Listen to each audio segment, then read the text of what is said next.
So this gentleman came in and he sat down next to me, and I'm thinking, uh-oh, he's going to ask me some sort of questions that I'm not going to be able to answer.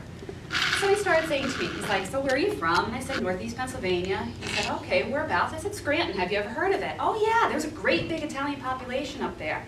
Yeah, there really is, and you know, when I lived there, I was very active with it, and I'm hopefully going to move back home. I did not add the when I get some money or rob a bank thing, because again, I was out of work.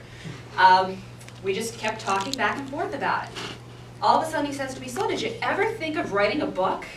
Now, go back to when I was 5 years old. I always wanted to be a writer, but I never thought I was good enough. So I was like, yeah, you know, it would be really, really cool to write a book, but I don't think I'm really good, and who's going to publish me? And again, thinking out of work, student, what am I going to do? He said to me, well, I have some connections, I could help you out. And I'm thinking, this guy's cracked. How is he going to help me out when he doesn't know me from Adam? There's nothing here, just he doesn't even know my name.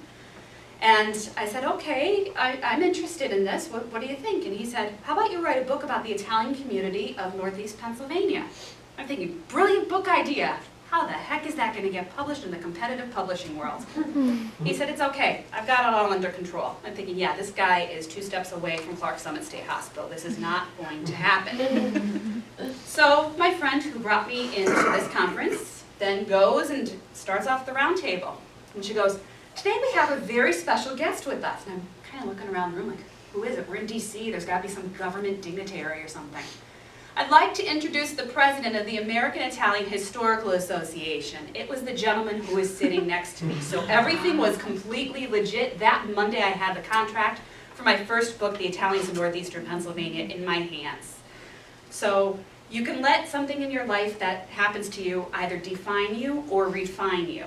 And to me, that's really what happened there, because I realized how passionate I am about my Italian heritage. My friend from the AIHA then suggested to me, you like history, you like writing, why don't you do a master's in history and then maybe eventually go into journalism? I thought I could do a master's in history and then a PhD in history and my life is going to be perfect. Yeah, okay. You're seeing the Abington Suburban. PhD in history has not happened yet. What happened was I came back to Northeast Pennsylvania. I was able to enroll at the University of Scranton. I got to go there on a free ride, thank God, and got to get my master's degree in history with a focus on Italian-American history and immigration. I was on top of the world. Unfortunately, there's also no jobs in history for a history person with a master's degree in it, unless you go back and get yourself another bachelor's degree in education so you could teach in a high school. So at this point, I'm like, oh great, now what am I going to do?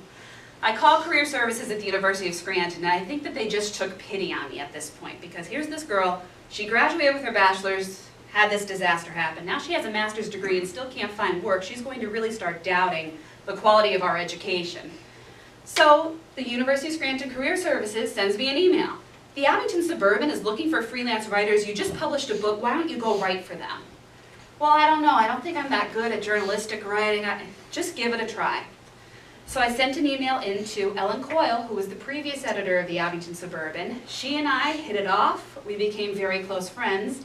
I'm handing in my articles, I'm going to municipal meetings, I'm thinking, this is kind of like what it would have been if I was at the UN, except I don't have to use my translation brain. This is awesome. I get to these municipal meetings, I get to these school board meetings, I'm seeing what everything is like, I'm loving the energy, but I wanted something more. Because as a freelancer, well, you know, you only get to do it when they send you out on assignment. I started sending out my now much better resume to different newspapers, and I got a phone call. The Villager in Moscow was actually looking for an editor. So that was my first job. I never actually had a formal job as a newspaper reporter. I went right from freelancer to editor, which is kind of cool, actually. I did that for a little while and won the newspaper its first awards in its 50-year history under my editorship, which was also really cool because here I was, the girl thinking, you're never going to be good at journalism, and all of a sudden here I am winning awards and really being successful and really enjoying it. So I went back and got my second master's degree in journalism because, hey, this is a great career path for me. I'm really enjoying this. Not thinking to myself, well, things are going to start going digital, things, you know, print journalism is in trouble, all that. No, I wasn't even paying attention to any of that. I just really liked what I was doing. A few years later, I was freelancing for Go Lackawanna, which is now defunct, and it was a weekly newspaper that covered Scranton and Lackawanna County. And that to me is the pinnacle of my career in journalism, actually, because it was my favorite job. No offense to the Suburban, I love the Suburban with all my heart, as everybody who knows me in this room knows. But Go Lackawanna was awesome because I got to really dive into my topics.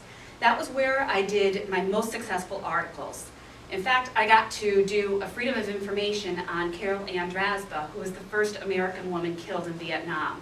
And that to me is, if you ask me what is your favorite article that you ever did, that series is my favorite because I got to unite my love of history, I got to investigate and find out what really happened to her, and I just really got to become a part of the community and know her family. So that was just really special to me.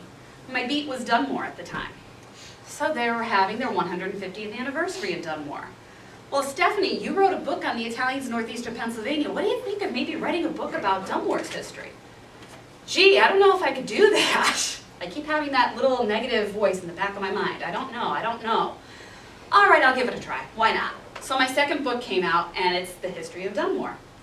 Really, really happy with that. A few months after Dunmore came out, I got a phone call from Ellen from the Suburban. Well, my husband got a job in Evansburg, Pennsylvania. The Suburban job's going to be opened up. Why don't you put in your application and see about it? You're from the Abingtons. They would love you up there. God, I hope they do. So I ended up applying, and here I am today. Again, thinking to myself, well, they might not hire me because I only had the Villager, and the Villager closed when I was an editor, and they're going to think I have the kiss of death when it comes to newspapers here. Instead, I got to be here today as editor of the Abington Suburban. But again, that's not the defining thing in my life, because while I've really enjoyed the Abington Suburban, I've always kept up with my Italian-American activities in the background. It's just been something that's always been important to me, and even though I'm not teaching Italian literature at some fancy university or anything, I'm still out and about in the community, and I think I actually found my true calling with my Italian through Unico Scranton. About a year and a half to 2 years ago, they named me Heritage Chair of the chapter. And that is, if you ask me what's the one thing that I do in my life that really makes me passionate, I will tell you my Italian-American activities. I probably won't talk to you about the Suburban. Although I love it, I want to say that, especially because I'm being recorded and my bosses might be watching this. I do love it.